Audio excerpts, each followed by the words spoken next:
Say No Gargantia, or Gargantia on the Verdrous Planet, is an anime that came out in 2013 and went underneath the radar for most anime fans. With the only thing from the anime that got any attention was the one scene of the girl trio belly dancing in a cafe, that you probably saw in all those AMVs back in the day.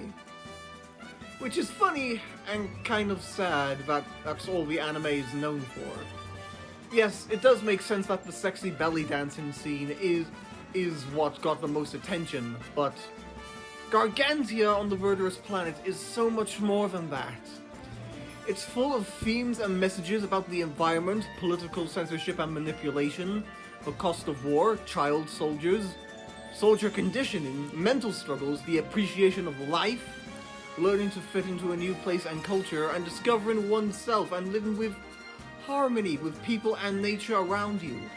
All this tied together with a cast of likable characters, an interesting setting, with stellar music and animation.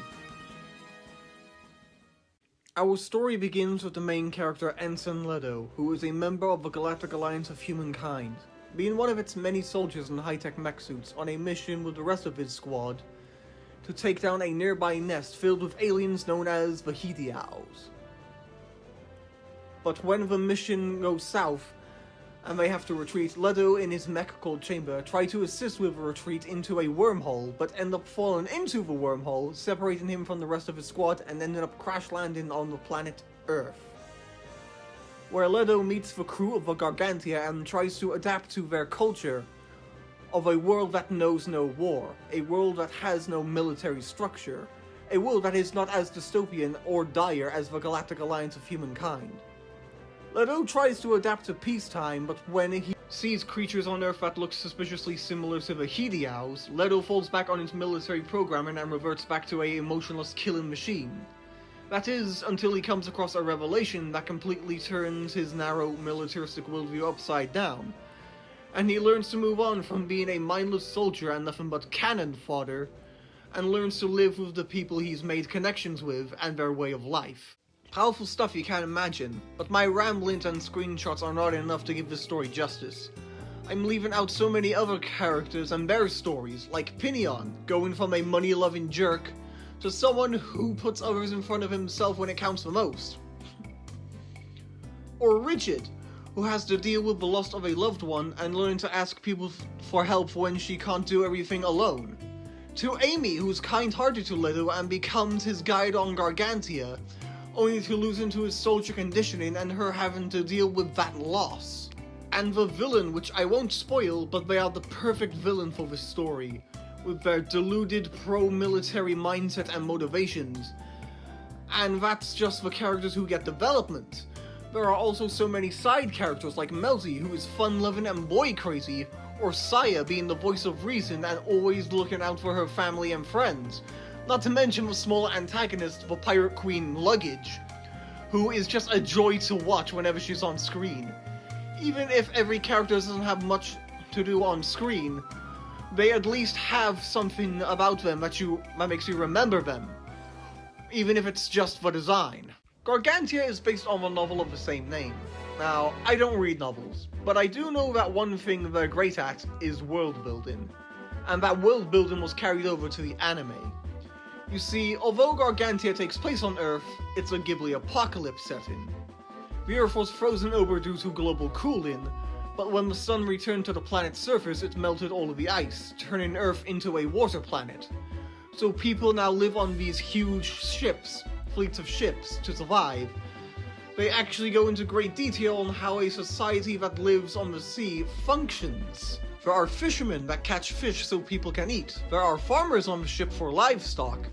Male people that travel around or even fly around the ships to deliver packages to everyone on the ships.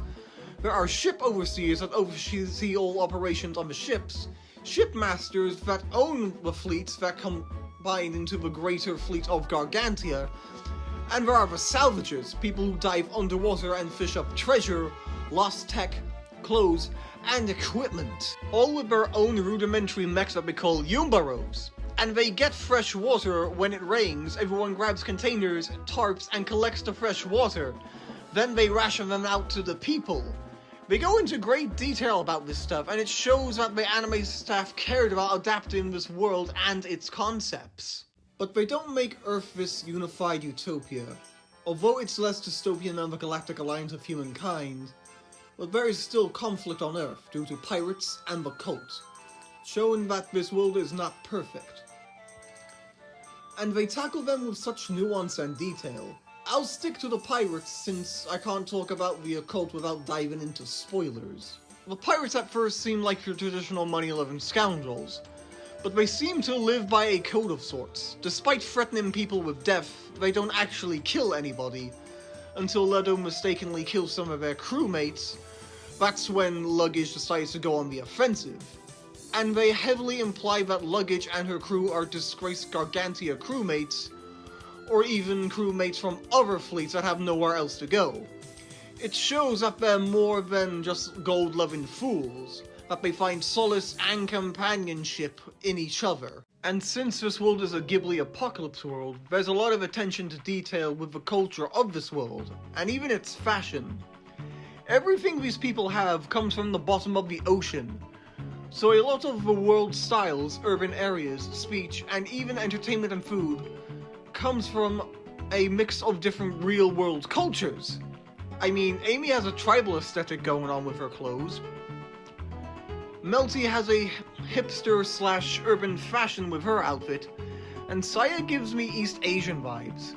Rigid is wearing an old military uniform, and Bells is wearing something more casual, and that's just for clothes. The different skin tones everyone has, the way they all talk, act, and look, it really does feel like Gargantia is a melting pot of different cultures. And that's just using real-world cultures. It makes its own cultures as well. Episode 5 is the token beach episode, complete with all of the tropes at the time. But they actually explain how there is a beach-like scenario in a world that's covered in water. When the winds stop, there is no tide to carry the ship's movement, so they cut the power and everyone gets a free day. So the group spend their day on the edge of the fleet having a barbecue. And despite this being the fan service episode, this episode is used to develop Leto's character, showing that he's uncomfortable on the sidelines, and that he has a need to do something, with world building that I just mentioned, and even foreshadowing for the final battle that only makes sense on a rewatch. And remember, this is the fan service episode! The excuse to pimp out the characters, and they did all this for it! Then in episode 6, we get the belly dancing scene, which isn't even the main focus of the scene it's in, and it's less than a minute long. This episode shows Leto's non-understanding of the simple joys of life, like good food and good company, and also shows how deep his military conditioning run in his mind, as he pulls his gun on a cooked octopus simply since it resembles a Hideow. Then later in the episode, Leto and Amy have a sweet moment together, and a really beautiful scene of Amy dancing in the night sky with an aurora borealis in the background. As it seems that Leto is growing feelings for Amy as he watches her dance. And this is just for a festival that only happens when fishermen catch a ton of fish, again, making its own culture, while using a mix of other worlds' cultures.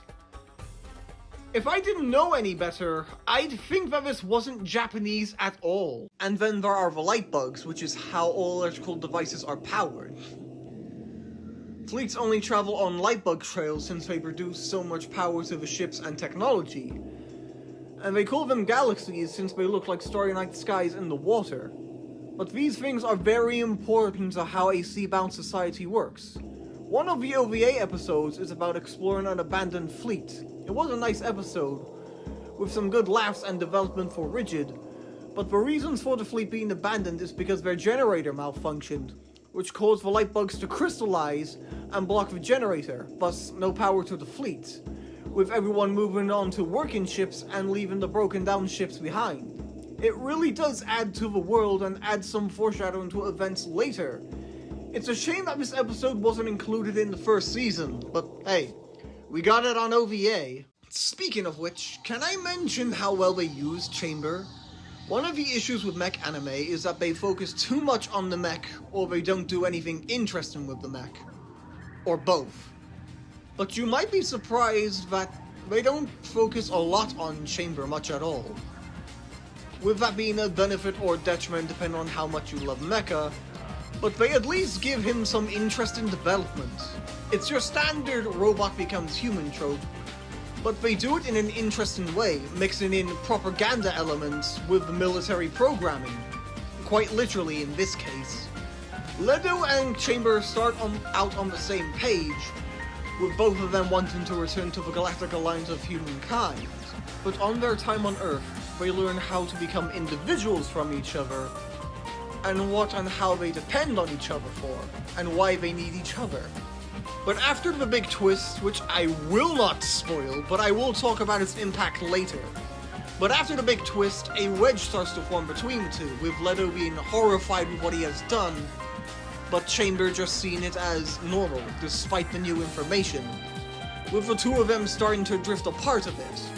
That is until Leto reaches a revelation and starts preparing for the final battle, and then another plot twist which completely blindsided me happens, that makes Leto and Chamber come together with their own conclusions, which then leads to an awesome final battle, and then a scene that made my jaw drop and hit me in the feels really good. Speaking of plot twists, I'm not spoiling it, since I want you to give the anime a watch, but holy crap.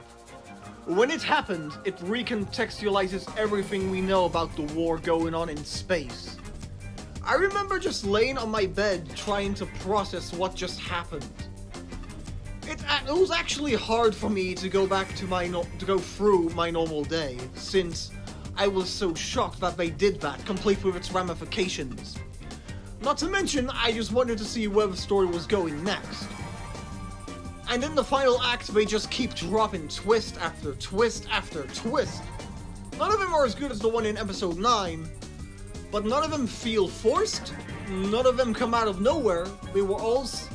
Most of the twists were set up in the first half and pay off in the second half without being too obvious, and all having purpose and fitting within this world, despite it turning the story on its head. And of course, I gotta talk about the romance between Leto and Amy.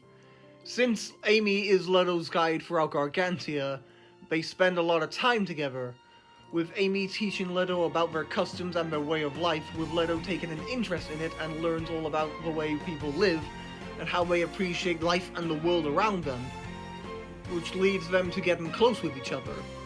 When Leto regresses with his military programming, Amy is the one trying to stop him from making a mistake, and when Leto leaves with Pinion, she is heartbroken since she spent so much time together with him, as she tried to bring him out of his shell only for him to slip back into it.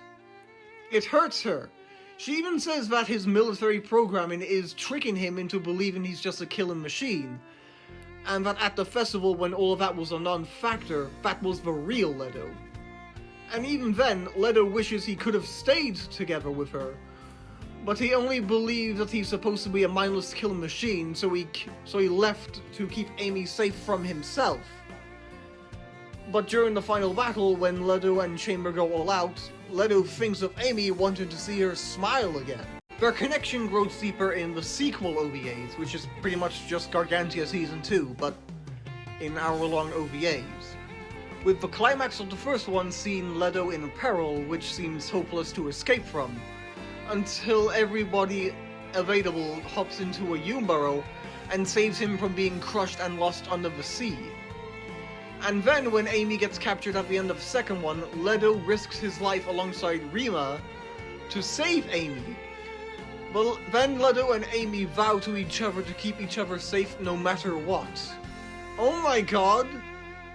It's probably nothing special compared to other anime romances, but god damn! Does it hit me hard. They don't fast-track it, and they take their time to develop their relationship, taking a more slower approach rather than just diving into it.